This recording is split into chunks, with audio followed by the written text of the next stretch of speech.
to successful trade and engagement between two large economies. Europe is, of course, a $20 trillion plus economy. India, being the fastest growing large economy, will become a $30 trillion plus economy by 2047 and catch up very rapidly with the developed world. And together, we will work for the shared prosperity and better future for 2 billion people in Europe and India. Thank you very much, friends, and I look forward to a very successful journey through trade, through investments, through all the various areas articulated by Foreign Secretary, be it mobility, be it our strategic and defense partnership, be it our innovation partnership, be it our partnership on scientific discovery, research and development, being our partnership to further our interests in multilateral organizations where we work together for the good of humanity. Thank you very much. Thank you, sir. We now open the floor for some questions. Please raise your number or your hand and then I'll identify you. Can we go there? 183.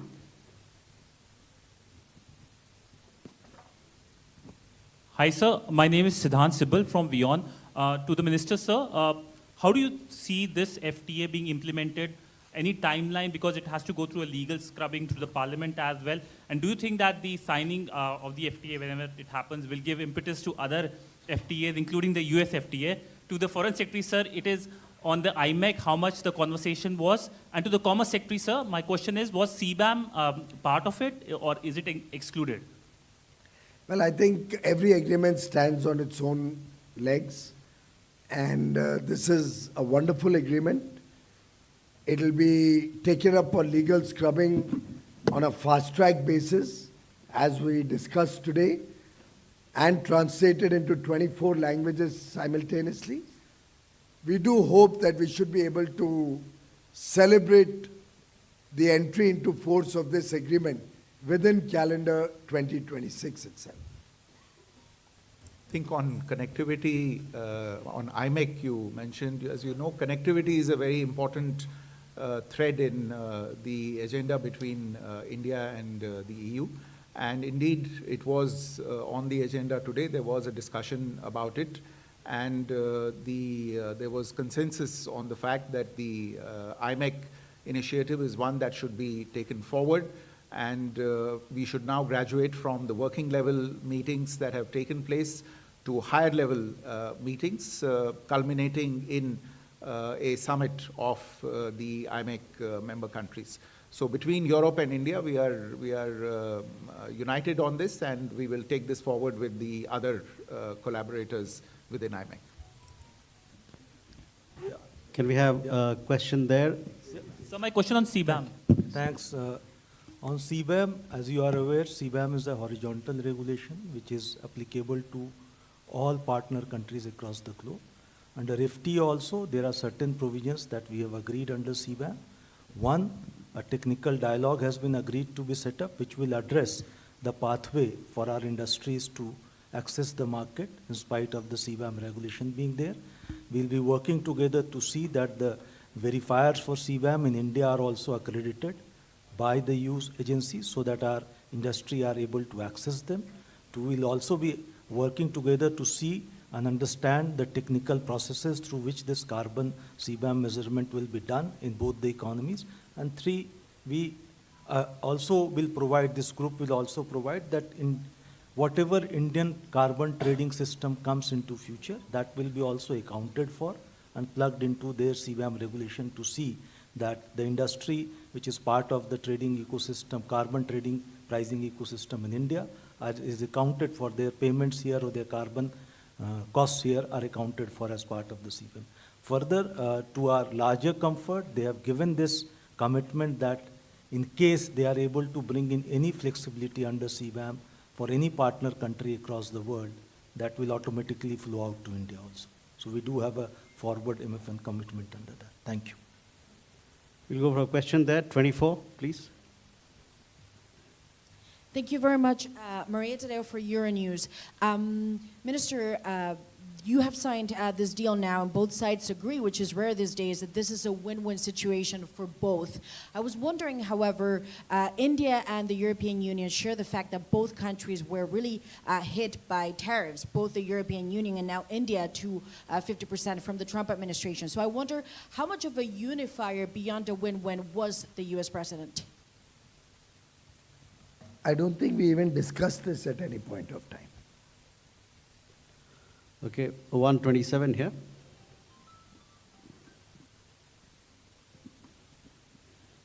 Sir, Pranay Upadhyay from India Today, Aaj Tak. Mr. Minister, my question to you is that can you share your assessment about the possibility of job creation out of this FTA? In your assessment, how many jobs will in India will be created after this FTA? And IPR has been a sticky point for Europe's investment in India. How this FTA is going to allay or address the issue of IPR for the European investors in India? First of all, in terms of job creation, most of us here are aware that the textile industry in India is the second largest job creator after agriculture, with nearly 40 million jobs being created in the textile sector. India, I'm giving you a context how one should view this agreement. India exports about $7 billion worth of textiles and garments to the US, to the EU every year. And the duty rates are between anywhere up to 12% on the goods that we export to EU. Now, earlier in the day, you used to always ask us, the press used to always ask us, that why is Bangladesh able to export $30 billion worth of textiles and India is such a small player? Because Bangladesh, being a least developed country, LDC, had zero duty access. And they were able to capture 30 billion out of the $250 billion market of European Union in textiles alone. Now we see before our eyes a potential to grow from 7 billion to at least 30, 35, 40 billion very quickly, being an area of strength in India. And you can imagine that if we add this kind of business only in the textile sector alone, just only in the textile sector alone, we are looking at close to 6 or 7 million jobs coming into that sector. So it has tremendous potential. The sectoral gains in various areas, particularly in the labor-intensive areas, give us tremendous potential for job creation in India. Also, we had a discussion with the European friends. They have a lot of innovative technologies, modern technologies, very high precision engineering work that is being done in factories in Europe for their own use and for the export market. But there are several markets, including India, where because of the high labor costs or the non-availability of adequate labor, they are not able to capture markets in many parts of the world like Africa or Latin America, even Asia. A joint partnership between Europe and India to co-produce, co-manufacture, and leverage the technologies of Europe and the skill and talent of India working together as partners will help European companies scale up, enjoy the fruits of economies of scale, enjoy the complementarity of our two economies, and create large number of jobs both in European Union and in India. So to my mind, this is a huge boost, whether for our startups, whether for our sectoral interests, whether for the economy as a whole. IPR, you are already aware, the most litigious countries on IPR are Switzerland and UK. And we have already got an IPR in both the free trade agreement that we've done with EFTA, four-nation EFTA bloc, and with the UK. So obviously we have a very robust IPR chapter in the EU-India FTA also. We have a question here, 187. Sir, this is Rajesh from PTA. Sir, two small questions. Regarding CBAM, we have received commitment, certain commitments for CBAM in the FTA. But do we have any kind of provision, sir, where India can protect its domestic industry if EU will impose carbon tax under CBAM in the future?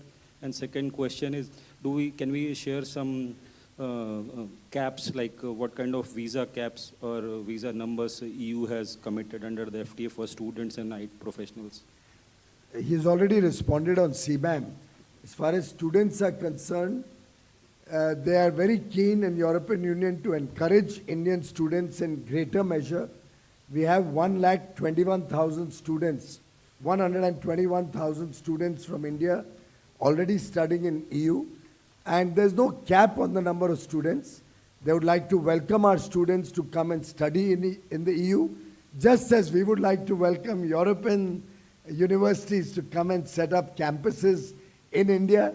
And I would love to see in the future, as we have discussed, joint degrees and our European young men and women coming and working in India so that they get a flavor of the growth engine that India is and become a part of the growth journey that India and Europe will share together. We have 238 there. This is Deepshika from Economic Times. Sir, could you share details on the totalization agreement, because how will that play out? Will these be individual agreements separately done with the countries? On social security, normally social security agreements are in the remit of the member states. They do not form under the remit of the European Commission. However, that's why you will see none of the EU FTAs have got any commitment under social security. This is the first FTA wherein we have brought in social security because this is an important need of India, and we have linked it to some of our forward MFN commitments under services. For first 5 years, these commitments will stand along with the nudge to the member states to move towards social security agreements. These agreements naturally has to be done bilaterally. Today we already have with 14 out of 27 member states, and we hope in next 5 years we'll have with the remaining 13 also. Thank you. We have a question there, 129.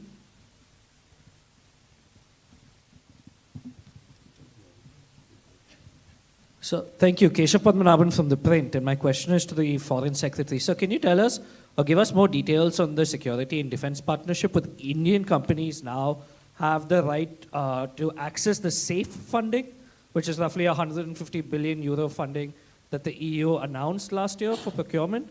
So would Indian companies now have access to that? And just a clarification on the mobility partnership, because mobility and immigration is a competency of the member states. So can you give us a sense of what exactly are we looking at an EU level for mobility? Thank you. Thank you. So yes, you mentioned SAFE, which is the security action for Europe regulation, which is one of the emerging pillars of Rearm Europe, which is something that was announced last year by the European authorities. So there is obviously a resurgence or a renaissance, you might call it, of defense industry, and the realization for defense preparedness in Europe, which means that there has to be preparation on the defense industrial front. So what our understanding, the India-EU security and defense partnership does, as I mentioned earlier, this is the first such overarching framework document for security and defense cooperation between the two sides. It does certainly portend a strengthening and deepening of ties between India and EU in the domains of precisely defense industry cooperation. So we would look over a period of time to be able to take part in these European initiatives with regard to defense industry. The Prime Minister made the point today that India offered a viable alternative insofar as manufacturing location or development location for defense systems was concerned, and that the EU could, in a sense, get more bang for the buck for the money that it was putting behind programs such as SAFE in the context of REARM.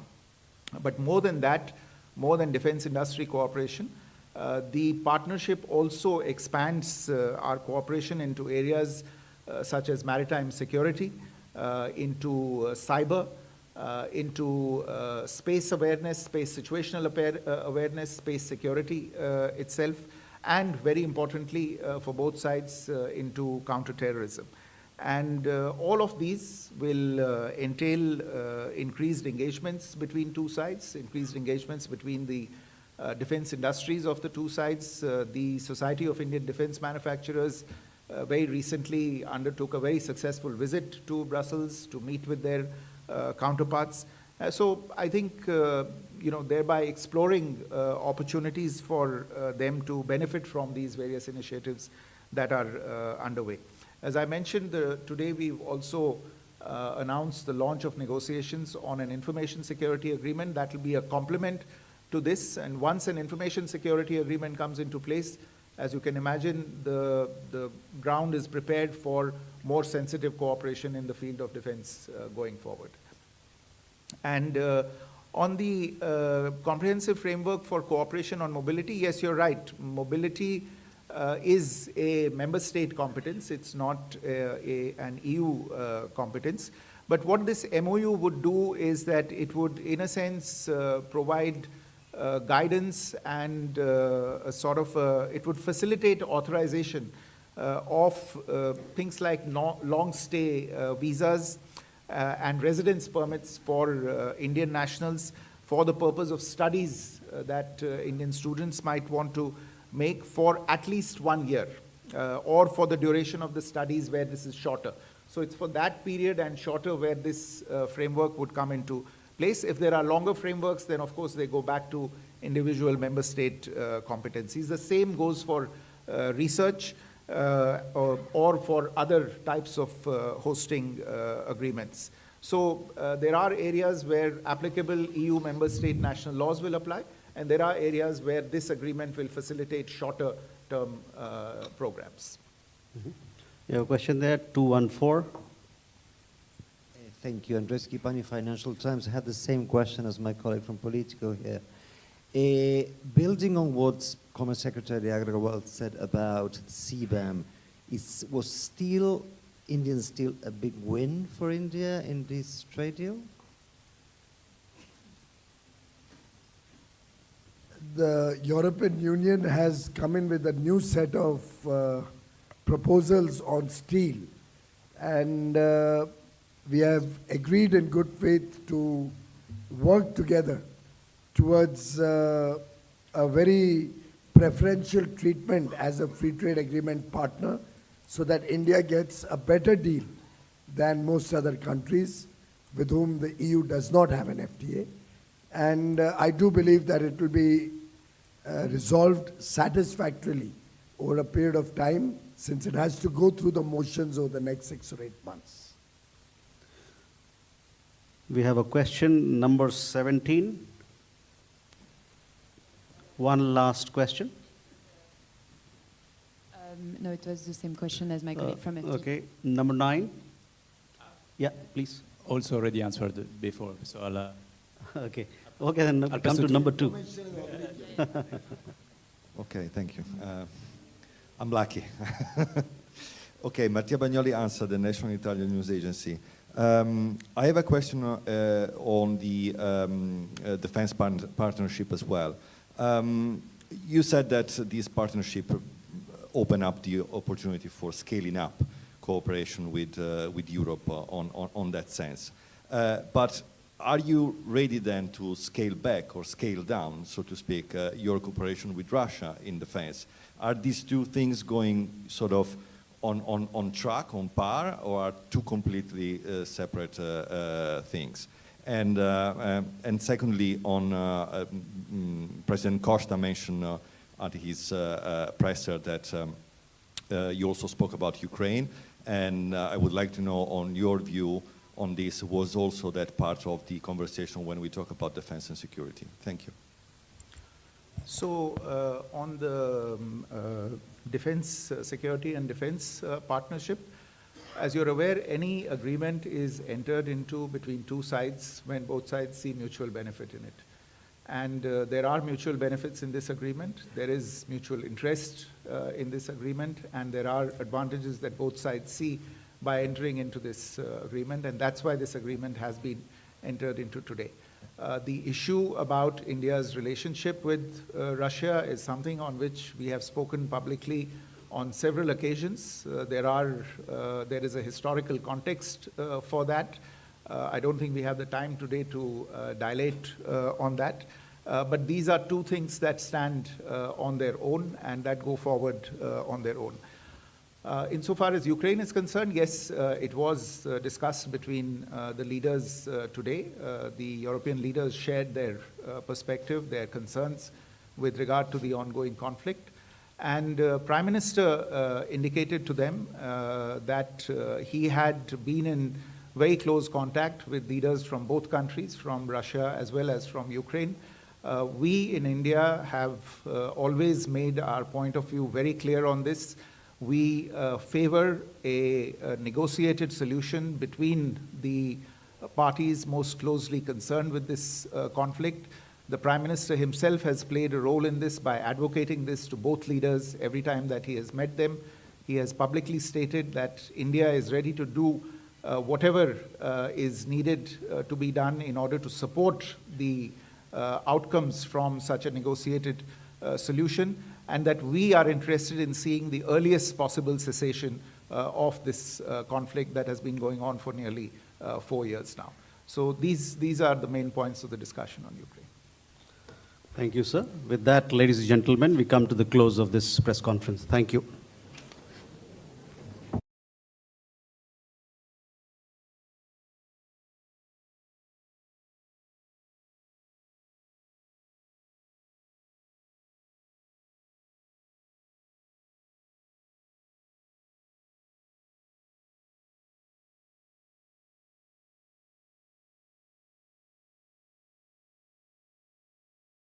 Gold loan चाहिए? IIFL loans app पे आइए, apply करें कभी भी कहीं भी, interest पे करें कन्वीनियंटली, ना क्यूज ना हैसल। एक्स्ट्रा फंड्स चाहिए? क्विक टॉप अप फैसिलिटी भी है ऐप पर। फ्रेंड्स या फैमिली को रेफर करें और पाएं एक्साइटिंग रिवॉर्ड्स, सब कुछ ऐप से।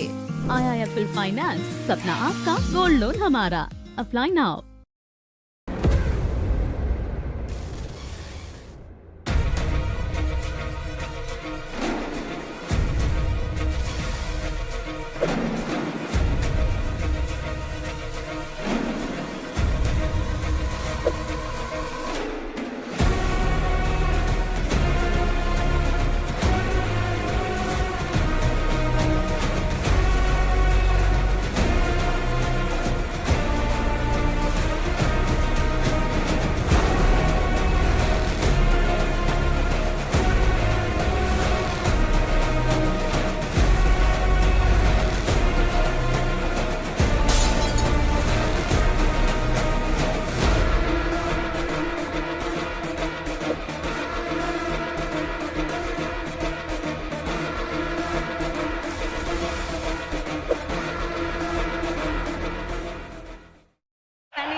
टिश्यूज। ये तो 6 है। Party. Out out out out out. 666। What a smashing victory! Big basket. Everything you need delivered now.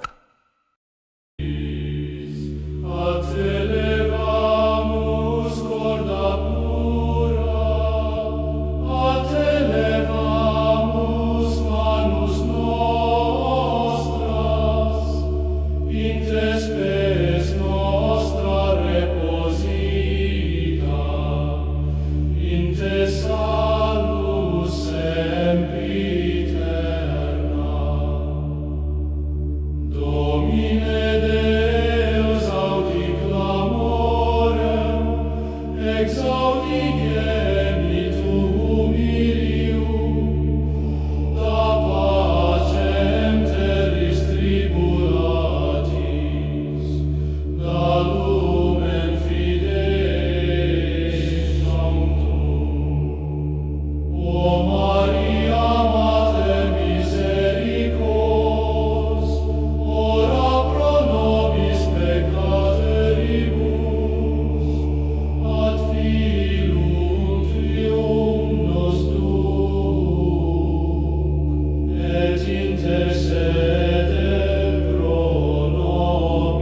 bewitched. And I'm all yours.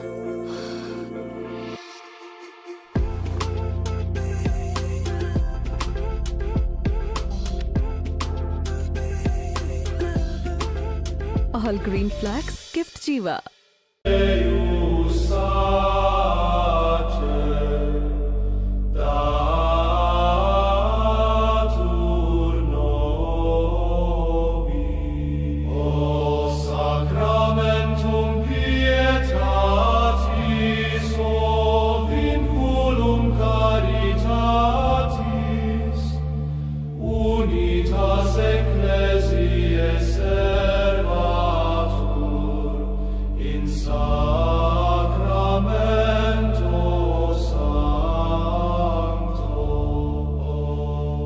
Adoro te, devo te, Domine,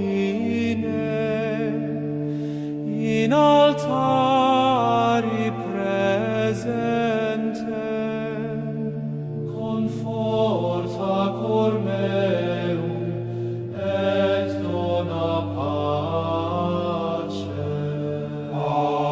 Angeli te adorant, populus te conit, gloria tua magna est, in eternum resone.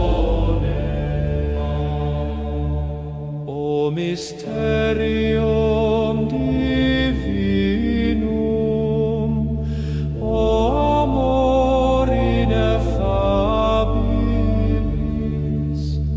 dona nobis gratiam tuam, et lumen aeternum. O gloria Deo sit semper, cum Filio Sanctissimo, et Spiritu vivificante, in eternum. Amen.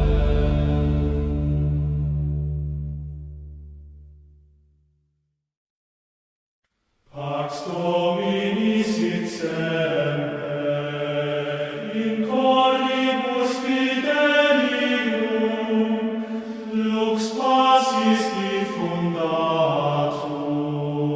in mundo universali. O Christe pacificator,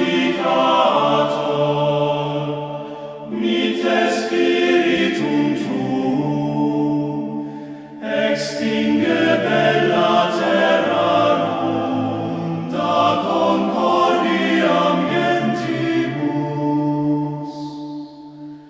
Cantemus omnes pacem, hymnum unitatis sacrum, laudes Deo resonent in saecula perpetua. Ubi pax tua regnat, ibi amor florebit, in caritate veritatis populus tuus vivet. Protege nos a discordia